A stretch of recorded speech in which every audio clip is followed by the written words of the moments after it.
Welcome to Beyond the Runway. If you're new to fashion, so am I. Everyone starts somewhere, and so here we are. You may be wondering, what is this channel about? Here, I'm going to dig deeper into the world of high fashion and analyze and judge all of them, while also educating myself on the history and evolution of these high-end designers. Hopefully it's educational for you as well, and let's get digging.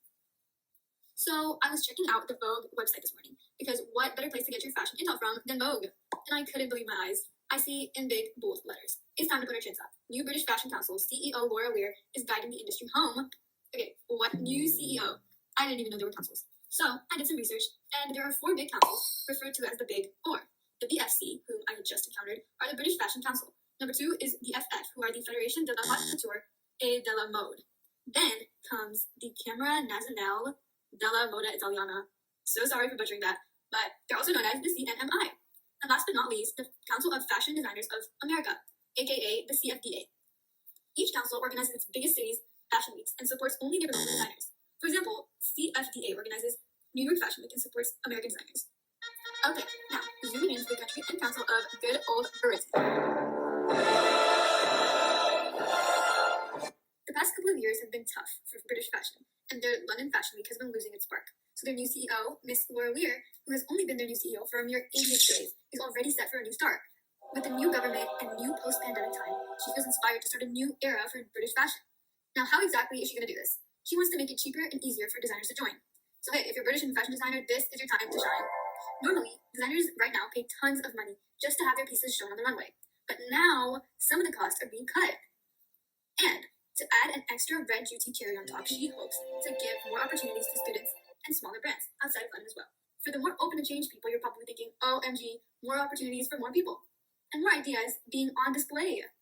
Now for the conservatives, you may be thinking, OMG, high fashion won't be high fashion anymore with all these new and cheap designers. What am I going to do? Well, this is the perfect segue to the history of London Fashion Week. High-end designers like Alexander McQueen, Vivienne Westwood, and J.W. Anderson all started somewhere. Early British fashion was deeply connected with Savile Row, which is a super iconic Mayfair street famous for bespoke clothing. What is bespoke clothing, you may ask? It is clothes that are perfectly made to your measurements.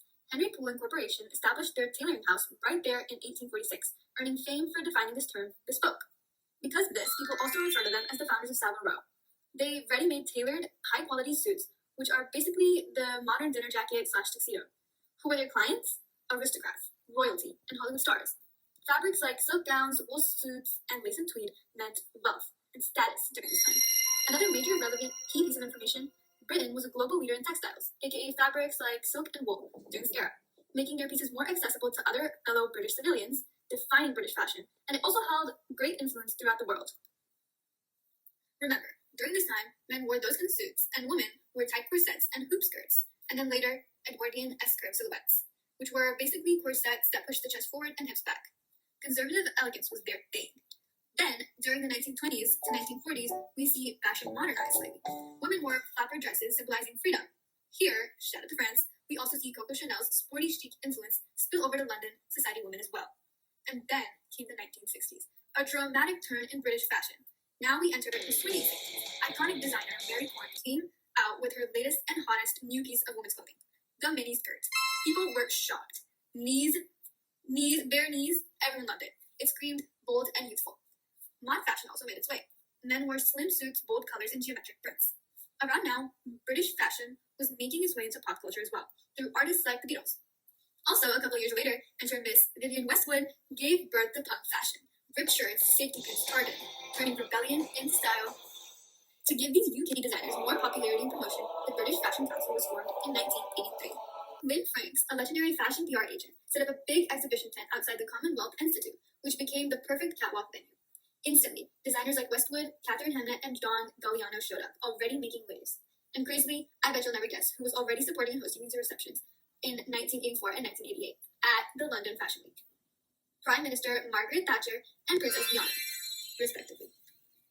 London Fashion Week was officially established in 1984, now freshly entering its 40s.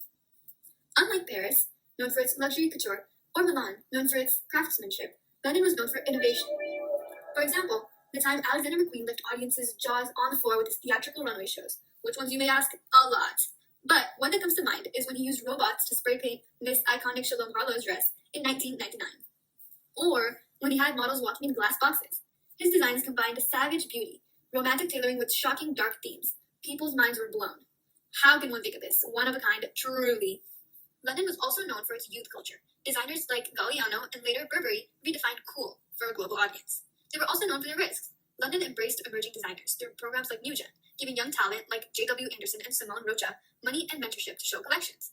So in conclusion, London is absolutely fearless and bold, separating them from any other fashion hubspot, daring and creative.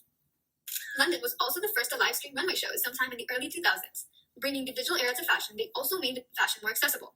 Okay, London, what a way to keep up with the times impactfully. Huge celebrities like Kate Moss and Madonna made appearances leading to headlines and popularity. Also, during the 2000s, Stella McCartney brought eco-friendly and sustainable fashion to the spotlight. Thank you, Ms. McCartney, for being pro-Earth. Okay, end of long mini history lesson. Back to present times, London Fashion Week is now focusing on inclusivity, sustainability, and commercial revival. And thanks to new BFC CEO, Laura Weir aims to lower the barriers for smaller designers to enter and expand London Fashion Week beyond the UK regions. We're about to see Laura fight to keep London Fashion Week relevant in a fast-changing industry in a more inclusive way. Go, Ms. Laura! Bringing new voices and creativity to light and opening so many life-changing opportunities to fashion students. Now, do you think London will get its edge back?